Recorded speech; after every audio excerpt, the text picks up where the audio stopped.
Now we have found some elephants for Byron, and so Byron is going to tell you all about how they relate to the Super Bowl. Firstly, how wonderful. We said we wanted to find some elephant, and we have, and this is such a lovely little sighting. Have a look at this little calf suckling from its mother. You can just see it under the front leg. It was suckling, I think it stopped now. Amazing how they lift their trunks back and try and get under the front leg of the female to suckle. Super Bowl, this has to be a god, I would say.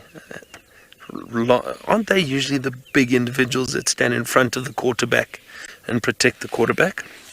Yes, I think that's exactly what they're supposed to be doing. Next to the center. What is that noise? I don't know what that is. I think somebody is on a scooter. Yes, driving a scooter on the southern boundary. On the southern boundary, perhaps. So this would be a guard. This would be a guard, and I think that guard or that female is going to be very protective over her calf. So, you think her calf is like the quarterback? The quarterback, yeah. Blue 42, blue 42, hut, hut. And then chaos. And then the center for 3 throws seconds. back to the quarterback, and the action is over, as you say, in 3 seconds. And then there's a conference for an hour. While we're looking at these elephants, my official fact checker, Judy H., has sent me an article, and in fact she's tweeted it, so anyone can read this article, about the story of the Ringarosi nursery rhyme being about the Black Plague as apocryphal. And it's actually very interesting. It's quite a long explanation, but basically it only appeared in writing in the late 1800s, some 500 years after the first outbreak of the Black Plague. And the article goes on about how it's highly implausible that it survived in the oral record unwritten down for that long, if that's really where it had come from.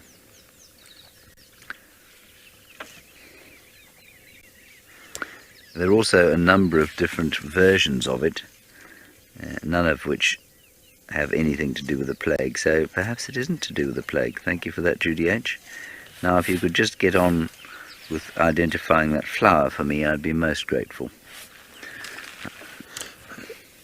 I'm going to put it on the dashboard, and eventually Pando, once this elephant moves, will show you the flower in more detail.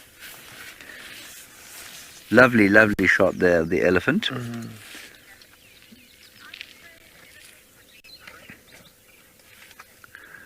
Isn't that amazing? Look at the little one trying to take breakfast out of mother's mouth. Oh, that's even better. Oh, that's great. I'll just put this here for later. Yes. I'll just put this snack on my back here for later.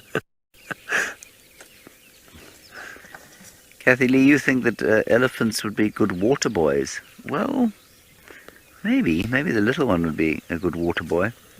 Spray water over the entire team. Yes. I love sitting watching elephant. Those of you remember, I would sit. I could easily sit for a few hours just watching elephant. I think it's because they're always doing something. There's always something interesting happening. There's pushing over a tree, pulling out roots, digging, using their foot to loosen branches and pull it out of the ground. You know, it was interesting during the lockdown when we were here. It was Lauren and I and Trish for about 6 weeks. The elephants, I mean, they're not, as we know in the Sabi Sands, they're pretty relaxed anyway. But they were just a new level then. They would just completely ignore us. And I remember having some of the closest elephant encounters I've ever had during that period. Possibly because there were so many fewer vehicles driving around. I'm not sure. I definitely think that's got something to do with it, James. I mean, I've seen, if you go into certain areas where there's a lot of vehicle activity, or particularly if guides are a bit nervous and rev the vehicles a little bit too much, the elephants definitely react to it, and you do find they can be a little bit more tense. Yeah. Listen.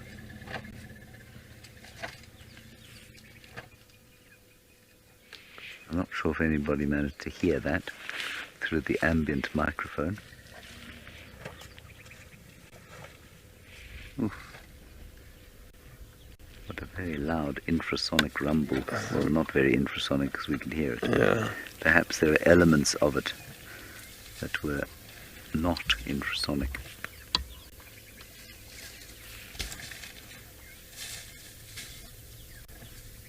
Yeah, they're talking to each other now. Yeah. Now that rumble, for those of you who don't know, it comes... and then the little one's actually being hilarious now, lying down, passed out. That rumble does come from the voice box. And I suspect is generating frequencies that are too low for us to hear as well. Now the little one's standing up with its stick. Just rolling around and wrestling with And that I'm stick. going to take the chance to just sneak forward because I think that this... Well, in fact, maybe... Yeah, let me sneak forward. Yeah. I think the view is just so great if we can get it. There we go. So cute. The little one is having the best time playing with his or her stick. While mom feeds. Yeah, while mum feeds, and also just doing it lying down. A lot of communication going on with them at the moment. It's lovely.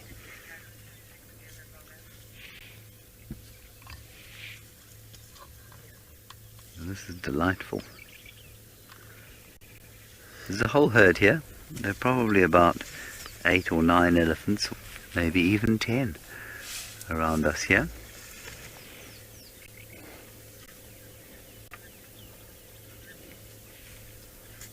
I must say, as we observe the little baby going to sleep there, the weather has performed quite pleasantly this morning. We were expecting a greater deluge. We're prepared to sit in the final control and discuss clips related to the Super Bowl, but thankfully we have not had to do that. What a morning it's been already, and there's been quite a bit of activity. Beautiful lion sighting first thing this morning, and now some elephant. You said Cedric had some elephant earlier too. He did, yeah. So there's wildlife is playing their part for the Super Bowl weekend. Because they care deeply about it, of course. Obviously. They've all got their bets down. This elephant is intimately familiar with the team that is the Kansas City Chiefs. I'm not sure if I'm going to upset anyone. I'm going to be supporting the Philadelphia Eagles. Will you? And that's because?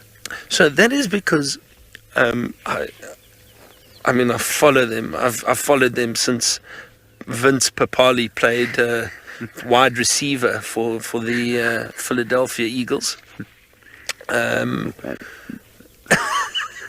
Byron is telling a fib, everyone.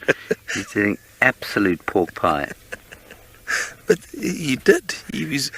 You saw a movie with him in it. Can I tell you? I relate to it because, like Vince Papali, I feel like I'm an underdog, which he was. They said he's too old to play, and he came back and he played for them, and he did really well. You know, I suppose you and I both are underdogs. We're too old to be guides, perhaps, and here we are. We're definitely too old. Are you playing rugby again this year? I am going to go back and play, but I've been told I'm only allowed to go back after my wedding. Yes. I'm not allowed to play any rugby before my wedding. You're not allowed to arrive at your wedding with black eyes and broken bones. Exactly. But I did play a bit last year, James. I played a couple of games again. Well done, Byron. But I definitely, it takes me a lot longer to recover after a game. No doubt.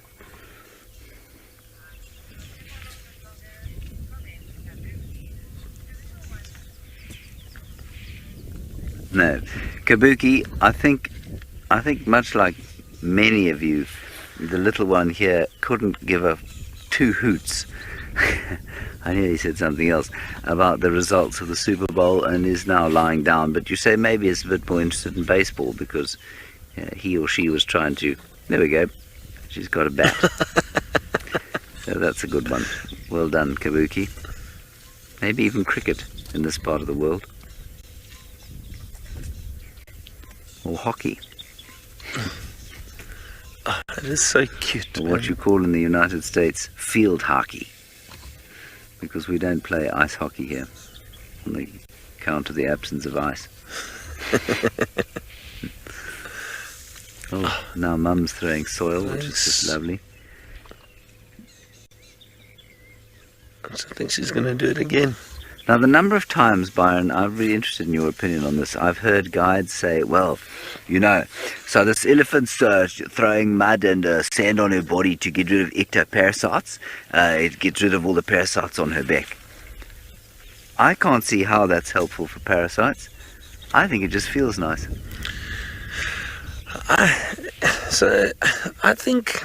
I don't know about parasites. I think possibly it may help a little bit with flies that sit on the back occasionally. But I've also always thought that it feels nice, that soil's nice and cool. You can see she's flapping her ears somewhat, and we know that is usually to cool themselves. So maybe she's cooling herself down a little bit. It is a cool morning, but that soil probably does help just feel good on the skin, protect the skin slightly. I honestly think they did just because, the same reason she tossed that piece of stick on her back. Because she can. It just feels nice. Yeah, it feels nice. Yeah. Bit of a back scratch. Yeah. I would, you will even read that they do it apparently to get rid of parasites and for skin condition. I would love to know if there's any actual scientific evidence that it does. That. Yeah. I suspect very strongly that there isn't. I'd love to know how you test it.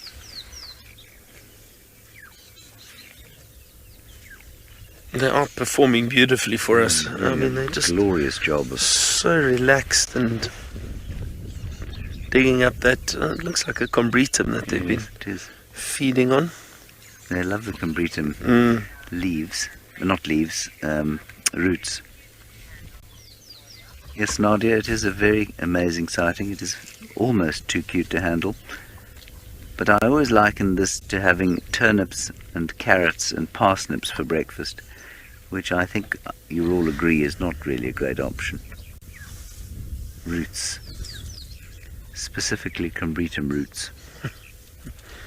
Roots, shoots, fruit, nuts and mice. That's right. That's what elephant eat. Yeah, absolutely. I don't know if any of you remember that, but how did that come about? Fruit, nuts and mice. So when James, so for those of you who don't know, James trained me when I became a guide. He's still trying to train me, but we used to write tests about various things. It would be either on vegetation, stars, and then obviously mammals. And in the mammal test, they would inevitably ask, what do they feed on? What does this mammal prefer feeding on? And we, the group of trainees, we all thought it was rather funny that we'd often end whatever the animal fed on, so whether it be a lion or an elephant, whatever they fed on, we'd put first, and then always add fruit, nuts and mice at the end of it. And this became a running joke for years, and James used to get very upset with us because he got sick and tired of hearing that a lion will eat various kinds of antelope and large ungulates and fruit, nuts and mice. That's right. Yes, now I remember. Judy H strikes again, despite the very brief look she got of the plant we showed you. This is, I think, as she says, Turia obtusifolia. Obtusifolia, yes. And I think that's right, Judy.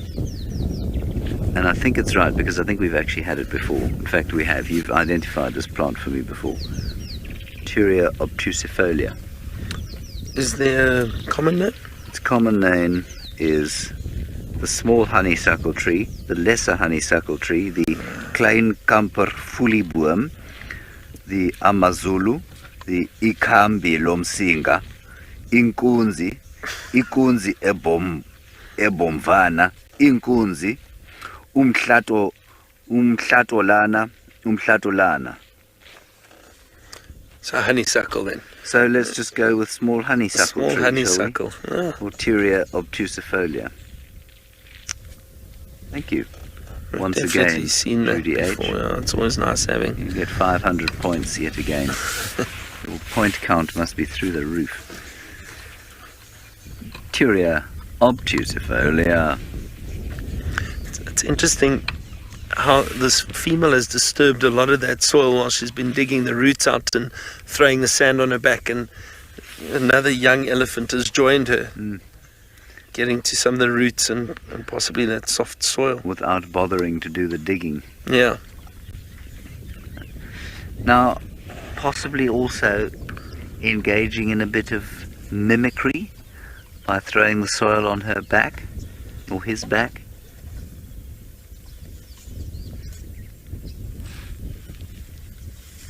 Maybe Mum said to him, you know, why don't you toss this stuff on your back?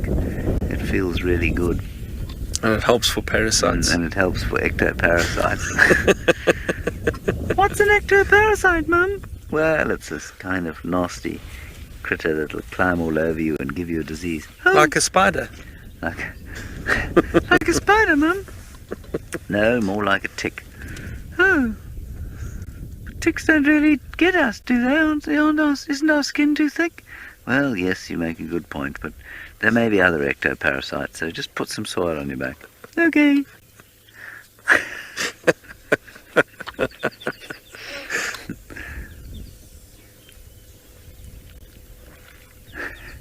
What about my sides? Yes, you can put it on your sides too. Now leave me alone. I'm having breakfast. Oh, come on, Mum. I can actually smell that soil. Yeah. That's so wonderful. That rich, deep, earthy smell with the... She's busy digging it up there. Do you believe that those two elephants are siblings?